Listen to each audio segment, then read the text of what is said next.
Right fellas, welcome back to a brand new video with my Sapphire Cosworth, and also we're going to be doing some work on my 3-door Cosworth.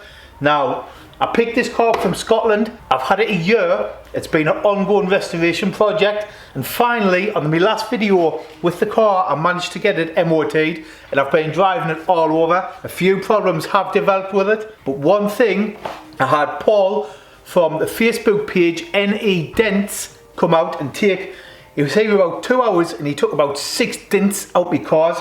Unbelievable, like a PDR fella. Unbelievable, like years ago you would have to fill your car full of filler and paint it. Now, literally, honestly fellas, the dent that was in this quarter and he's managed to get out, it blew my mind. I'll leave a link to Paul's information below if you want some PDR fellas. So while Paul from NE Dents was here, he took 2 dents out the bonnet on my 3-door. And to do the dents right, what we had to do was, we had to remove the latch here that keeps the bonnet down. It clicks into there and stops you, obviously stops your bonnet coming up when you're going down the motorway. So we had to remove the bonnet latch here. So while I had the bonnet catch off, as it was a bit tatty, I took the opportunity to clean it up. So I give it a sandblast and a paint, and even managed to get some of the other bits zinc plated. Now obviously I can't drive the car without this on, because the bonnet could literally fly up at any minute. So obviously the car is undrivable without this part on. So what we're going to do is we're going to build it back up and get it back on the car so I can use it, because the nice weather's here and I want to get out in it. So the only thing left to do is to get the parts and build it back up. So let's be careful, try not to scratch the paint and build it back up.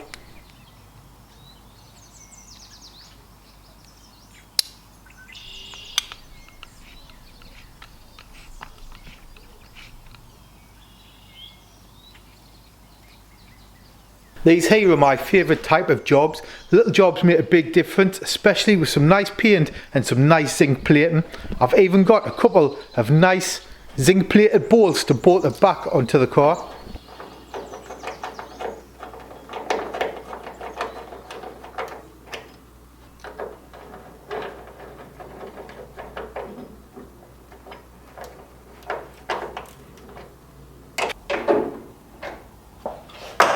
Right, let's test it works.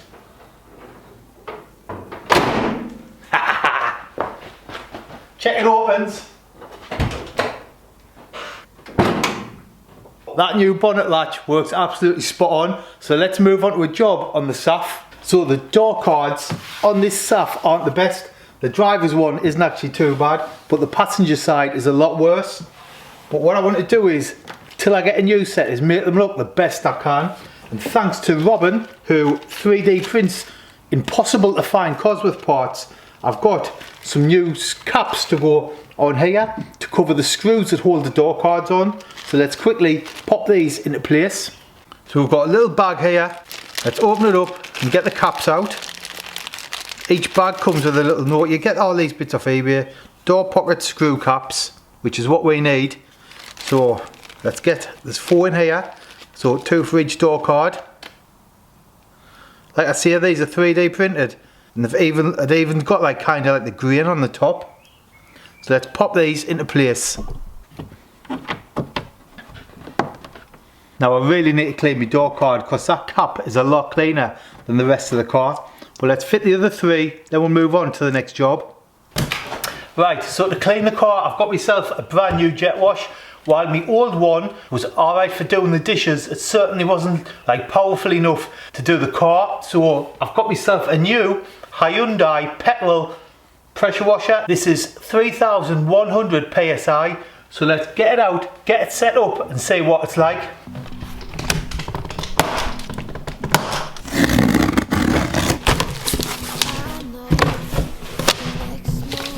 Oh, look at this.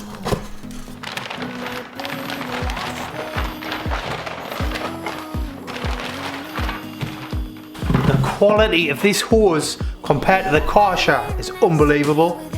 It's like proper miniature fireman hose.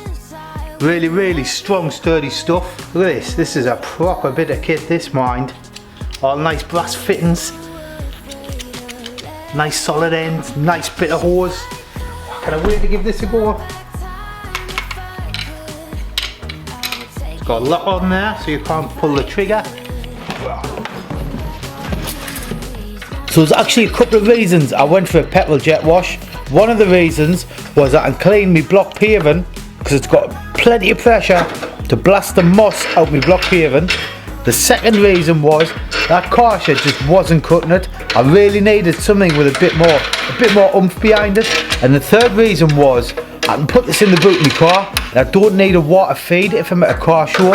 All I need is a bucket of water to put the hose in, and this jet wash will actually suck the water up and blast it out the other end. So in this bag are little nozzles where you can attach to the end of the jet wash handle. Red is the most dangerous, and it is basically just like a straight point that comes out, and it actually says in the instructions this will go through skin and underlying tissue, so it gives you some idea of just how powerful it is, and it's going to make absolute mincemeat of cleaning my block paving. So once the jet wash is all set up, the only thing left to do is to get some fresh fuel in, attach the hose pipe and fire it up.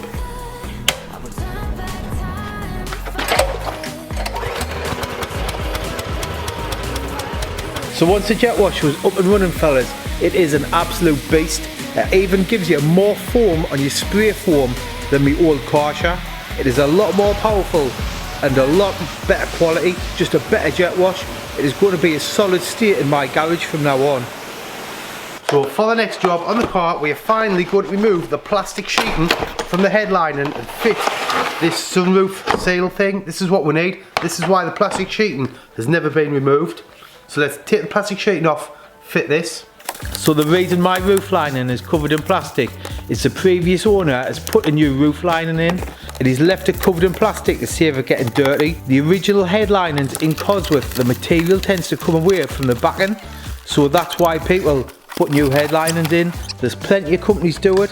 Hopefully when we take the plastic off mine, it's still in good condition. So to fit the interior seal around the sunroof, the best way I found to do it is to get a mallet, not like a metal hammer, like a nylon hammer, and just tap it into place. It's the best way I found to do it, and I've done a few this way and it always works. It's certainly better than driving around with that plastic sheeting hanging around my head. So you can see around the sun visors here, it just looks mint. Unfortunately, some of the plastics are a bit tatty, but the headline itself looks absolutely spot on. So for the next job, fellas, the front jack and point cover on the side skirts fell off, so we're going to put a new one on, but you can't really get them. Obviously over time the original Ford ones just fall off. So Robin, who 3D prints parts, I'll leave his link below, has sent me a selection of jack and point covers. You'll notice they're all slightly different colours. Like this is a dull white, this is a bright white, and we've got a black one.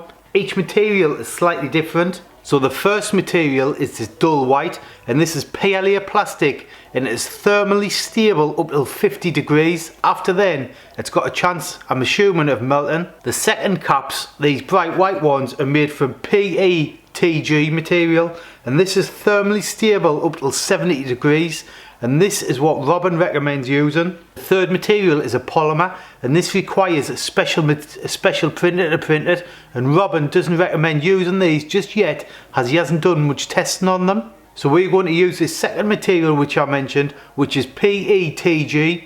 Before we fit it, we need to trim it because the original side skirts the warp and mould over time. They lose the shape. So these would fit a brand new side skirt, whereas my side skirts aren't brand new. They've been on and off the car, they've been through heat cycles, they're a bit warped. So we're going to see if it fits. I'm assuming it won't, and we're going to modify it to fit and then paint it.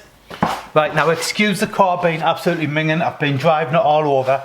So let's try one of these 3D printed parts. Honestly, I don't think it's going to fit straight away.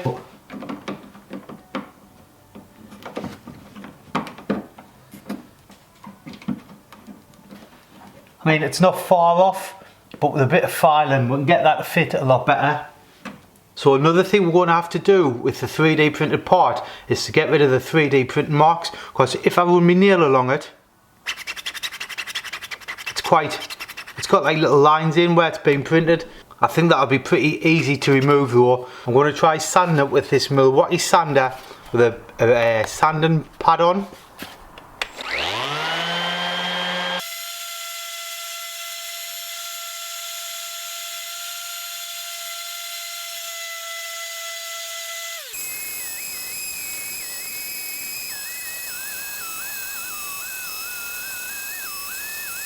Right, so I've got the fit somewhere near.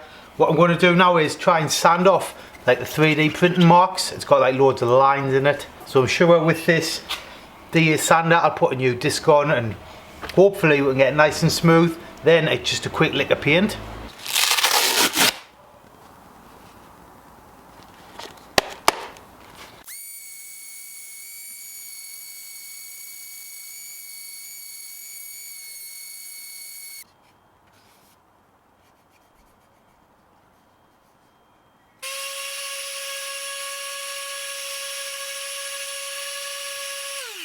Right, I've sanded that down the best I'm going to get it for now.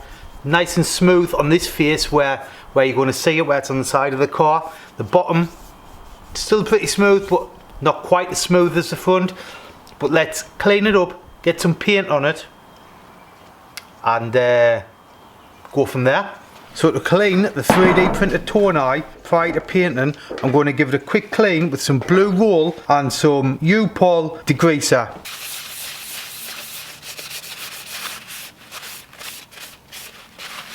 Then to hold it while I'm painting it, I'm going to put this cable tie in this little hole, tighten up this little screw, so then I can pick the job up without touching any of the areas that are going to get paint on. And to paint it, I've got some colour matched paint from Madge Paints. So this is what we're going to paint the toneye cover with. So let's give it a quick coat with some Madge Paints paint. Give it a good shake first. I'll give it a quick light coat, ready to fit on the car. So after one light colour matched dusting of the Madge paint and then two heavy coats following the light coat, I then put it in the vise and left it to dry for 24 hours and just did not touch it. Just left it alone, left it to dry. Don't mess with it, let the paint dry, otherwise you'll just end up making a mess of it. Believe us, I've done it before. Once it's painted, leave it. Don't touch it, just leave it to dry. So while we wait for that jack and point cover to dry, we've got a brand new throttle cable to fit. The original one on the car is snapped. So the original cable is snapped here, where it goes into the throttle body. Can you see there where it's wiggling? It shouldn't be doing that. This bit here shouldn't be doing that. It is also snapped up here, where, see there with that bend, that goes into the bulkhead. That shouldn't be like that. I've had to kind of position the throttle cable so it works, and it's like I've had to put it over the strut tops and that. It's just snapped, it needs replacing. Take this new one out the bag, right, we'll unravel it all. I believe this is actually a genuine Ford one from eBay. I'll leave a link to it in the description if you want your own Cosworth throttle cable. Right there. So looking at the ends, this end goes to your throttle body and this end goes to your pedal. Now looking at it, this end looks smaller, so it looks like it's going to be easier to go from in the engine bay through into the car, as opposed to going in the car and trying to poke that through the hole, which is a fatter end. It's going to be easier to go in the engine bay and do it from the engine bay into the car. The way I'm going to start this job is to get in the car and take the throttle cable away from the accelerator pedal. So if we look up here, you can see right up here, we need to remove that clip up there, the end of my screwdriver. Then once it's off the accelerator pedal, we can pull it through the bulkhead. That's it off. Like that.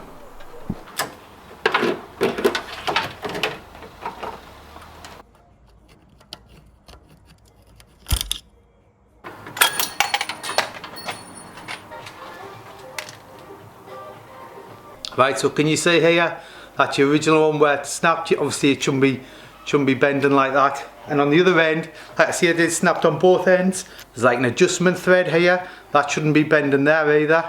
Can you see where there's a bit of the plastic thread off here, still in the square bit. So obviously that is only fit for the bin. So let's get the new one and put it on. So with the new cable, we'll just poke it through the bulkhead and connect it to the top of the accelerator pedal. Right, so there you can see the accelerator pedal is fitted to the top of the pedal here. See up there? So let's go and do the other end. Right, so this end goes to the throttle body. It all goes through this square hole. Move that cable. That goes under the throttle body. This little ball end thing. Like that. Last thing to go on is this retaining clip. like that.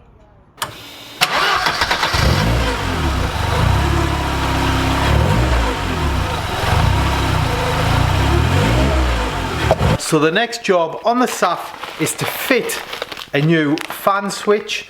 The fans aren't kicking in on the car, and the car is actually fitted with an aftermarket fan loom from an eBay seller, believe it or not, called Mr. Cheap Cheap. So I'm thinking the fan switch is knackered on the car, so that's what we're going to try. So the reason I think the fan switch is broke and not the loom is if we put these needle nose pliers in the connector where the fan switch connects to, the fans kick in. So that tells me it is probably the fan switch that is knackered. So when I change the fan switch, I'm going to be as quick as I can to avoid losing a load of coolant. So what I'm going to do is I'm going to have this ready, but I'm also going to put a little bit of PTFE tape on. I'm not sure if you're meant to do this on these switches, but I'm going to do it. So we'll put a little bit of this around the threads. Are you meant to put PTFE tape on these threads? I've got no idea, but I'm doing it. If it goes wrong, we'll fix it then. So that is ready to go straight on the car when we take the old one off. So to remove the fan switch, it was just a case of getting me adjustable spanner and undoing the switch. It came off easy, it wasn't stuck in, it was just a quick tug with the adjustable spanner and it came right off. Then we need to get the old knackered one out and try not to lose a load of coolant. I think I nailed it there.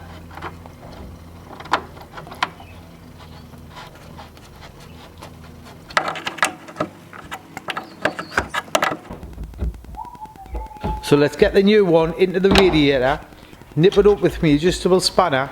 We'll top up the coolant because I did lose a little bit, not a great deal.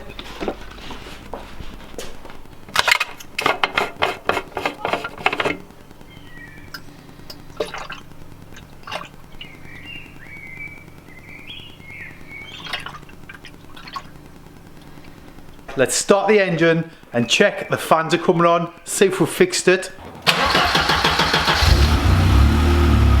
So to check the fan switch, all we're going to do is start the car, let it run, let it get hot. Basically, just check it doesn't overheat. And before it overheats, the fan should come on. And you can see how much coolant we lost here when I changed the fan switch. Not a lot, quite happy with it.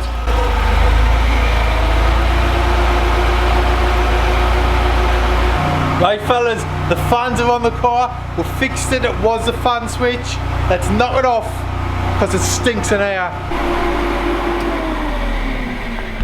That's it fellas, thanks so much for watching. If you enjoyed that, give it a thumbs up and please consider subscribing. On the next video, there's some big changes coming for the Saph. I'm going to finally fit some brand new coilovers I've got and some new wheels. They are retro old style wheels. But yeah, again, thanks for watching and I'll catch you on the next one. Cheers.